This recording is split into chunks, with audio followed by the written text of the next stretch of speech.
जय गुरुदेव, जय गायत्री माता और मेरा उन सभी भाई बहनों से सादर प्रणाम जो ये वीडियो देख रहे हैं अथवा जिन्होंने चैनल सब्सक्राइब कर मेरा डेली वीडियो देखते हैं। आइए बात करते हैं आज के टॉपिक के बारे में। आज का टॉपिक है गायत्री द्वारा वाम मार्गी तांत्रिक साधनाएं।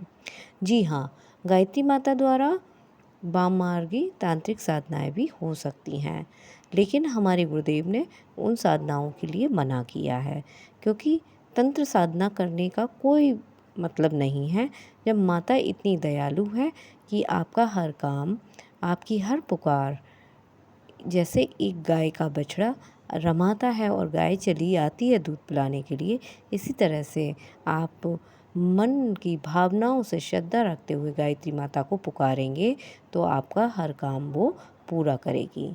और मेरी एक बात और मान लीजिए कि जब हम किसी भी भगवान की या किसी भी देवता की पूजा किसी गलत काम के लिए करते हैं तो वो हमारे लिए ही नुकसानदायक होती है। लेकिन आजकल के लोग मानते नहीं हैं, मन में शांति करने के लिए दूसरों का बुरा करते हैं और फिर उसको कई जन्मों तक भुगतते हैं। आइए बात करते हैं आज के टॉपिक के बारे में। देखिए, गायत्री की उत्पत्ति की चर्चा हम पहले भी बता चुके हैं कि ब्रह्मा से शक्ति की उत्पत्ति हुई और वह शक्ति दो विभागों में बटी। एक संकल्पमयी गायत्री, दूसरी परमाणुमयी गायत्री। संकल्पमयी गायत्री का उपयोग आत्मिक शक्तियों को बढ़ाने एवं देवी सान्निध्य प्राप्त करने में होता है। आत्मिक गुणों और विशेषताओं के बढ़ने के कारण साधक को शारीरिक कठिनाइयाँ पार करना, स्वल्प साधन में ही सुखी रहना एवं सुखकर स्थिति को उपलब्ध करना सहज होता है। अब तक इसी विधि विधान की चर्चा हम करते आए हैं। यह योग विज्ञान है, इसे दक्षिण मार्ग भी कहते हैं। यह सत प्रधान होने से हानि रहित एवं व्यक्ति तथा समाज के लिए सब प्रकार हितकर है। शक्ति की दूसरी श्रेणी परमाणुमयी सावित्री है। इसे स्थूल प्रकृति, पंचभूत, भौतिक सृष्टि आदि नामों से भी पुकारते हैं। इसमें प्रकृति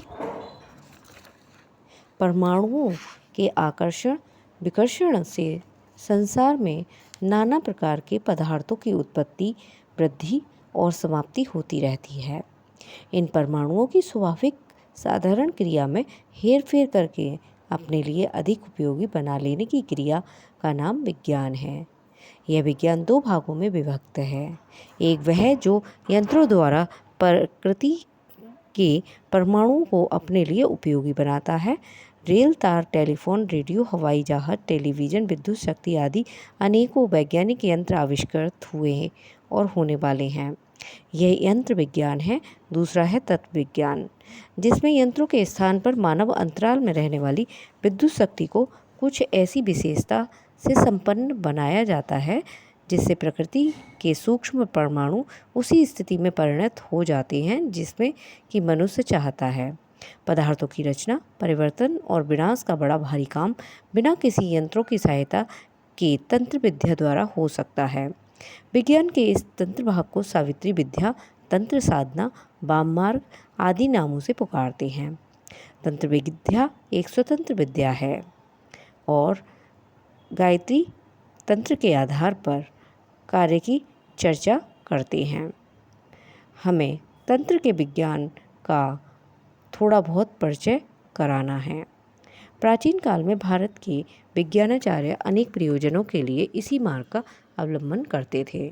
प्राचीन इतिहास में ऐसी अनेक साक्ष्याँ मिलती हैं जिनसे प्रकट होता है कि उस समय बिना यंत्रों के भी ऐसे अद्भुत कार्य होते थे जैसे आज यंत्रों से भी संभव नहीं हो पाते। युद्धों में आज अनेक प्रकार के बहुमूल्य वैज्ञानिक अस्त्र शस्त्र प्रयोग होते हैं, पर प्राचीन काल में जैसे बाणोशास्त्र जो जल की भारी वर्षा कर दे, आग्नेयास्त्र जो भयंकर अग्नि ज्वाला का दावानल प्रकट कर दे, सम्मोहनास्त्र जो लोगों को संज्ञा शून्य बना दे, नागपाश जो लकवे की तरह जकड़ दे, आज कहाँ है। इसी प्रकार इंजन, भाप, पेट्रोल के बिना आकाश में, भूमि पर और जल में चलने वाले रथ आज कहाँ हैं। मारीच की तरह मनुष्य से पशु बन जाना, सुरसा की तरह बड़ा शरीर बना लेना, हनुमान की तरह मच्छर के समान अति लघु रूप धारण करना, समुद्र लागना, पर्वत उठाना, नल की भांति पानी पर तैरने वाले पत्थरों का पुल बनाना, रावण अहिरावण की भांति बिना रेडियो के अमेरिका और लंका के बीच वार्तालाप होना, अदृश्य हो जाना आदि अनेकों ऐसे अद्भुत कार्य थे जो आज यंत्रों से भी नहीं हो पाते, पर एक समय बिना किसी यंत्र की सहायता से केवल आत्मशक्ति व तांत्रिक उपयोग से सुगमतापूर्वक हो जाते थे। इस क्षेत्र में भारत भारी उन्नति कर चुका था और संसार पर चक्रवर्ती शासन करने एवं जगतगुरु कहलाने का यह भी एक कारण था। नागार्जुन, गोरखनाथ, मच्छेंद्रनाथ आदि सिद्ध पुरुषों के पश्चात भारत ने इस विद्या का लोप होता गया और आज तो इस क्षेत्र में अधिकार रखने वाले व्यक्ति कठिनाई से ढूंढ मिलेंगे। इस तंत्र महाविज्ञान की कुछ लंगड़ी लूली टूटी फूटी शाखाएं प्रशाखाएं जहाँ तहाँ मिलती हैं। उनके चमत्कार दिखाने वाले जहाँ तहाँ मिल जाते हैं। उनमें से एक शाखा है दूसरों के शरीर मन पर अच्छा या बुरा प्रभाव डालना, जो इसे कर सकते हैं। भी यदि विचार करें तो स्वस्थ आदमी को रोगी बना सकते हैं, किसी भयंकर प्राणघातक पीड़ा, वेदना या बीमारी में अटका सकते हैं, उस पर प्राणघातक सूक्ष्म प्रहार कर सकते हैं, किसी की बुद्धि को फेर सकते हैं, उसे पागल, उन्मत्त, विक्षिप्त, मंदबुद्धि का उल्टा सोचने वाला कर सकते हैं, भ्रम, भय, संदेश, आकांक्षा और बेचैनी के गहरे दलदल में फंसकर उसके मानसिक धरातल को अस्त व्यस्त कर सकते हैं। इसी प्रकार अप्रत्यक्ष चेतना शक्ति द्वारा किसी व्यक्ति पर बुरा प्रभाव हो तो उसे दूर कर सकते हैं। नज़र लगना, उन्माद, भूतोन्माद, ग्रह अनिष्ट, बुरे दिन, किसी के द्वारा प्रेरित अविचार या मानसिक उद्वेग आदि को शांत किया जा सकता है। शारीरिक रोगों का निवारण, सर्प, बिच्छू आदि का दंशन, ऐसे विषैले फोड़ों का समाधान भी मंत्र द्वारा होता है। छोटे बालकों पर इस विद्या का बड़ी आसानी से भला बुरा प्रभाव डाला जा सकता है। तंत्र साधना द्वारा सूक्ष्म जगत में विचरण करने वाली अनेक चेतना ग्रंथियों में से किसी विशेष प्रकार की ग्रंथि को अपने लिए जागृत, चैतन्य, क्रियाशील एवं अनुचरी बनाया जा सकता है। देखा गया है कि कई तांत्रिकों को मसान, पिशाच, भैरव, छाया, पुरुष, ब्रह्मा, राक्षस, बेताल, कर्ण, पिशाचनी, त्रिपुर सुंदरी, कालरात्रि, दुर्गा आदि की सिद्धि होती है। जैसे कोई सेवक प्रत्यक्ष शरीर से किसी के यहाँ नौकर रहता है और मालिक की आज्ञा अनुसार काम करता है, वैसे ही ये शक्तियाँ अप्रत्यक्ष रूप से उस तंत्र सिद्ध पुरुष के बस में होकर सदा उसके समीप उपस्थित रहती हैं और जो आज्ञा दी जाती है उसको वे अपनी सामर्थ्य अनुसार पूरा करती हैं। इस रीति से कई बार ऐसे अद्भुत काम किए जाते हैं कि उनके कारण आश्चर्य से दंग हो जाना पड़ता है। होता यह है कि अर्धदृश्य लोक की चेतना ग्रंथियाँ सदा विचरण करती रहती हैं। तांत्रिक साधना विधानों द्वारा अपने योग्य ग्रंथियों को पकड़कर उनमें प्राण डाला जाता है। जब वह प्राणवान हो जाती हैं तब उनका सीधा आक्रमण साधक पर होता है। यदि साधक अपनी आत्म बलिष्ठता द्वारा उस आक्रमण को सह गया, उसने परास्त न हुआ तो प्रतिहत होकर वह ग्रंथि उसके वशवर्ती हो जाती है और 24 घंटे के साथी आज्ञाकारी सेवक की तरह काम करती है। ऐसी साधनाएं बड़े खतरे से भरी हुई होती हैं। निर्जन, शमशान आदि भयंकर प्रदेशों में ऐसी रोमांचकारी विधि व्यवस्था का प्रयोग पड़ता है जिससे साधारण मनुष्य का कलेजा दहल जाता है। उस समय ऐसे ऐसे घोर अनुभव होते हैं जिनसे डर जाने, बीमार पड़ जाने, पागल हो जाने या मृत्यु के मुख में चले जाने की आशंका रहती है। ऐसी साधनाएं हर कोई नहीं कर सकता, कर ले तो सिद्धि मिलने पर उन अदृश्य शक्तियों को साथ रखने की कष्ट साध्य शर्तें होती हैं, उन्हें पालन नहीं कर सकता। यही कारण है कि इस मार्ग पर चलने का कोई बिरले ही साहस करते हैं।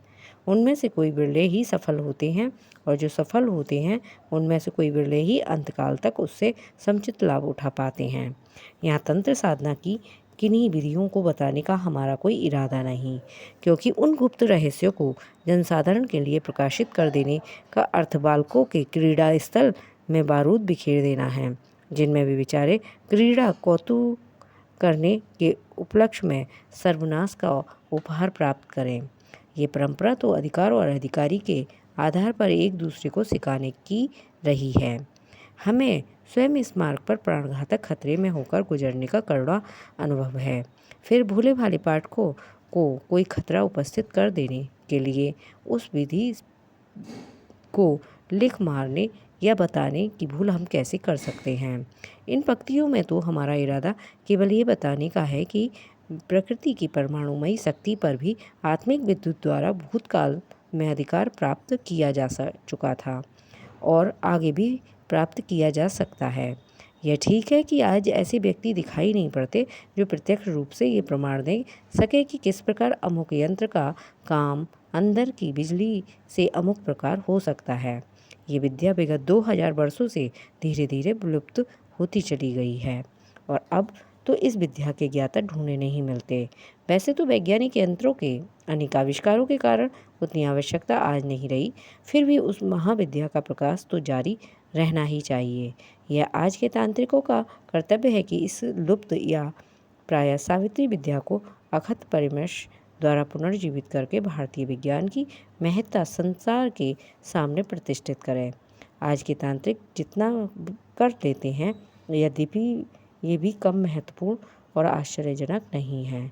फिर भी इस मार्ग के पथिकों को तब तक चैन नहीं लेना चाहिए जब तक कि परमाणु प्रकृति पर आत्मशक्ति द्वारा अधिकार करने के विज्ञान में पूर्वकाल जैसी सफलता प्राप्त ना हो जाए। वर्तमान काल में तन का जितना अंश प्रचलित ज्ञात एवं क्रियान्वित है उसकी चर्चा हम कर चुके हैं। मनुष्यों पर अदृश्य प्रकार से भला या बुरा प्रभाव डालना आज के तंत्र विज्ञान की मर्यादा है। वस्तुओं का रूपांतरण, परिवर्तन, प्रकटीकरण, लोप एवं विशेष जाति के परमाणुओं का एकत्रीकरण करके उनके शक्तिशाली प्रयोग का भाग आज प्राय लुप्त है। चैतन्य ग्रंथियाँ का जागरण और उनको वाशवर्ती बनाकर आज्ञा पालन कराने में विक्रमादित्य के समान साधक आज नहीं है, पर किन्हीं अंशों में इस विद्या का अस्तित्व मौजूद है। पर साथ इस संबंध में हम एक बात ये भी स्पष्ट करना चाहते हैं कि इस समय तंत्र के नाम पर सर्वसाधारण को बहलाने, बहकाने और ठगने वाले लोगों की बहुतायत हो गई है। ऐसे लोग धन के लालच में या पारस्परिक राग द्वेष के कारण अन्य व्यक्ति को हानि पहुंचाने की चेष्टा किया करते हैं। उनके प्रयत्न कहाँ तक सफल होते हैं अथवा उनके कथन में कहाँ तक सच्चाई होती है, ये तो दूसरी बात है, पर इतना अवश्य है कि ऐसे लोगों के कार्यों के परिणाम स्वरूप इस विद्या की बदनामी होती है और लोग श्रेष्ठजनों के अनुपयुक्त समझने लगते हैं और ये अवस्था सर्वदा अवांछनीय है और जो लोग ऐसा कुकृत्य करते हैं वे निसंदेह दंड के भागी हैं। तंत्र शास्त्र में अनेक मंत्र हैं, पर उन सब मंत्रों का कार्य गायत्री से भी हो सकता है।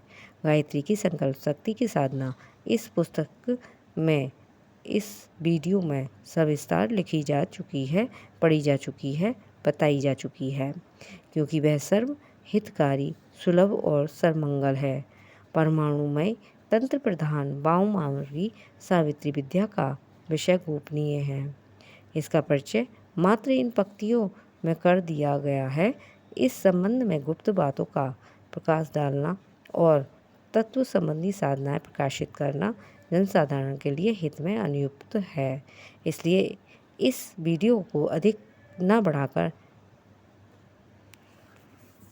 हम यहीं समाप्त करते हैं और ये वीडियो ज़्यादा से ज़्यादा शेयर कीजिएगा प्लीज़, जिससे तंत्र साधना का लोग उपयोग ना करें और अपने जीवन को अच्छा बनाएं, क्योंकि तंत्र विद्या अगर दूसरों के बुरे के हित में की जाती है तो उसका प्रभाव लोगों को खुद भी भुगतना पड़ता है और वह बस मन में एक शांति होती है कि उसका बुरा हो गया, लेकिन ऐसा कुछ भी नहीं है।